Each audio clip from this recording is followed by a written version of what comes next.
আসসালামু আলাইকুম ভিউয়ার্স, আশা করি সকলেই ভালো আছেন। তো ইনফিনিক্স নোট 12 সিরিজে আরও একটি নিউ স্মার্টফোন সদ্য ইন্ডিয়াতে লঞ্চ করা হয়েছে। তো এই ফোনটি কিন্তু আমাদের বাংলাদেশে ইনফিনিক্স নোট 12 যে লঞ্চ হয়েছে, তো এই ফোনটিতে যা ঘাটতি বা কমতি রয়েছে তো সেটি ফিল আপ করে কিন্তু ইন্ডিয়াতে এই ফোনটি ইনফিনিক্স নোট 12 টার্বো নামে ফোনটিকে লঞ্চ করা হয়েছে। তো এই ফোনটি কিন্তু আমরা বাংলাদেশে খুব শীঘ্রই দেখতে পারবো। তো এই ফোনটি কবে আসতে যাচ্ছে এবং প্রাইস হতে যাচ্ছে কত, এবং এই ফোনটিতে কি কি ফিচার্স থাকছে এবং আপডেট এবং ডাউনগ্রেড করা কি কি হয়েছে, তো সকল কিছু নিয়েই আজকের এই ভিডিওতে আমরা কিন্তু বিস্তারিত আলোচনা করতে যাচ্ছি। তো অবশ্যই ভিডিওটি কিন্তু খুবই স্পেশাল হতে যাচ্ছে, এর জন্য ফার্স্ট টু লাস্ট পর্যন্ত ওয়াচ করবেন এবং এই চ্যানেলটিতে নতুন হলে অবশ্যই চ্যানেলটিকে সাবস্ক্রাইব করে হয়ে যান ফ্যামিলির একজন নতুন সদস্য। So viewers, let's start this video. So viewers, প্রথমেই যদি আমরা স্মার্টফোনটির বক্সটিকে আনবক্সিং করি, এই ক্ষেত্রে ফার্স্টে দেখতে পারবো আমাদের কাঙ্ক্ষিত স্মার্টফোনটি, তার নিচে দেখতে পারবো 33 watt fast charging adapter and USB type C data cable and SIM ejector, কিছু পেপারস অ্যান্ড টিপিইউ কেস।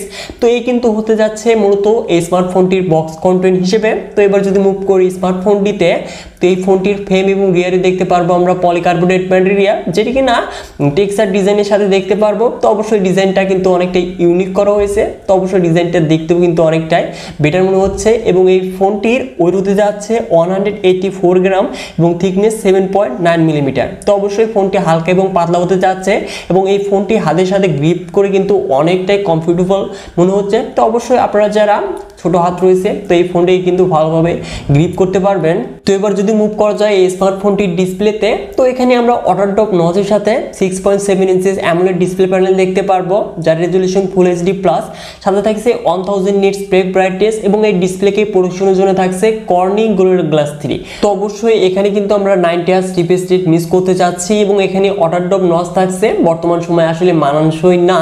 তো এই দুটোকে আমরা যদি বাদ দিই, এক্ষেত্রে অবশ্যই ডিসপ্লের কালার, কন্ট্রাস্ট, শার্পনেস, তো অবশ্যই অ্যামোলেড ডিসপ্লে হওয়ার কারণে ডার্কনেসটাও কিন্তু অনেকটা বেটার পেতে যাচ্ছি। এক কথায় আমরা কিন্তু ভালোই ডিসপ্লে কোয়ালিটি পেতে যাচ্ছি এই দুটি ব্যতীত। তো এবার যদি মুভ করা যায় এই স্মার্টফোনটির পারফরমেন্সে, তো অ্যান্ড্রয়েড ভার্সন 12 এর সাথে XOS 10.6 রান করবে, যেখানে চিপসেট হিসেবে থাকছে MediaTek Helio G96, যেটি কিনা 12nm আর্কিটেকচারে তৈরি একটি অক্টোকোর প্রসেসর, যার সর্বোচ্চ ক্লক স্পিড 2.05 GHz, যাতে জিপিইউ হিসেবে থাকছে Mali G57 MC2। তো অবশ্যই এই চিপসেটের কিন্তু আমরা পারফরমেন্স সকলেই জানি, কেননা এই চিপসেটটি ওল্ড চিপসেট এবং এর গেমিং পারফরমেন্স সম্পর্কে কিন্তু আমরা মোটামুটি সকলের কিন্তু ধারণা রয়েছে। তো গেমিং পারফরমেন্স অবশ্যই বেটার পেতে যাচ্ছি, বিশেষ করে পাবজিতে কিন্তু আমরা লো টু মিডিয়াম সেটিংসে আমরা 40 FPS এর আউটপুটটা পেতে যাচ্ছি এবং ফ্রি ফায়ার এবং কল অফ ডিউটি এবং বাকি যে গেমগুলো রয়েছে তো সেই গেমগুলো কিন্তু আমরা ইজিলি লাইট মিডিয়াম সেটিংসে প্লে করতে পারবো। তো অবশ্যই গেমার যদি হয়ে থাকে তাহলে অবশ্যই এই ফোনটিকে চয়েস লিস্টে রাখতে পারেন। তো এবার যদি মুভ করা যায় এই স্মার্টফোনটির র্যাম রমে, তো র্যাম টাইপ LPDDR4X এবং স্টোরেজ টাইপ eMCP। তো অবশ্যই এখানে UFS 2.1 বা 2 থাকা উচিত ছিল। তো এবার মুভ করা যাক এই স্মার্টফোনটির ক্যামেরাতে। তো রিয়ারে দেখতে পারবো আমরা ট্রিপল ক্যামেরা সেটআপ, যার মেইন ক্যামেরাটি 50 মেগাপিক্সেল, যার অ্যাপারচার হলো 1.6, সাথে থাকছে 2 মেগাপিক্সেল ডেপথ সেন্সর এবং QVGA ক্যামেরা। এবং এই ফোনটির রিয়ার ক্যামেরা দিয়ে আমরা 2K ভিডিও সর্বোচ্চ 30 fps এ রেকর্ড করতে পারবো। তো এর যে মেইন ক্যামেরাটি 50 মেগাপিক্সেল, তো এতে মোটামুটি ভালো ফটোগ্রাফি করতে পারবো, আর বাদ বাকি দুটো সেন্সর কিন্তু একদম আজাইরেই দিয়ে রাখছে। তো যাই হোক, এবার মুভ করে এই ফোনটির ফ্রন্টে, তো ফ্রন্টে থাকছে 16 মেগাপিক্সেল সেলফি ক্যামেরা, যেটি দিয়ে আমরা 1080p 30 fps এ সর্বোচ্চ ভিডিও রেকর্ড করতে পারবো। এবং এই ফোনটিতে দেখতে পারবো আমরা ডুয়েল স্টিরিও স্পিকার এবং কমন ফিচার হিসেবে থাকছে LAN, Bluetooth, GPS, radio, USB type C port. এবং এই ফোনটির আমরা সিকিউরিটি হিসেবে দেখতে পারবো সাইড মাউন্টেড ফিঙ্গারপ্রিন্ট স্ক্যানার, যেটি কিনা হাত না দিতে খুলে যাচ্ছিল এমন একটি অবস্থা। তো অবশ্যই অনেকটাই ফাস্টেড এবং অ্যাকুরেট হতে যাচ্ছে। সাথে থাকছে 5000 mAh ব্যাটারি, যেটি কিনা 33 ওয়াট ফাস্ট চার্জিং সাপোর্টেড। এবং এই স্মার্টফোনটি আমরা মোট দুটি কালার ভ্যারিয়েন্টে দেখতে পারবো, ব্ল্যাক এবং ব্লু কালার। তো এই দুটি কালারের মাঝে আপনার কাছে কোন কালারটি ফেভারিট মনে হয়েছে অবশ্যই কমেন্ট বক্সে কমেন্ট করে জানিয়ে দিবেন। তো এবার মুভ করা যাক স্মার্টফোনটির প্রাইসে। তো এই ফোনটির স্টার্টিং প্রাইসটা ইন্ডিয়াতে রাখা হয়েছে 8GB 128GB ভ্যারিয়েন্টের 15,000 রুপি, এবং এই ফোনটি অফার প্রাইসে 14,000 রুপিতে অ্যাভেলেবল রয়েছে। তো এই ফোনটি এখন কথা হচ্ছে বাংলাদেশে কবে আসতে যাচ্ছে এবং প্রাইসটাই বা কত হতে যাচ্ছে।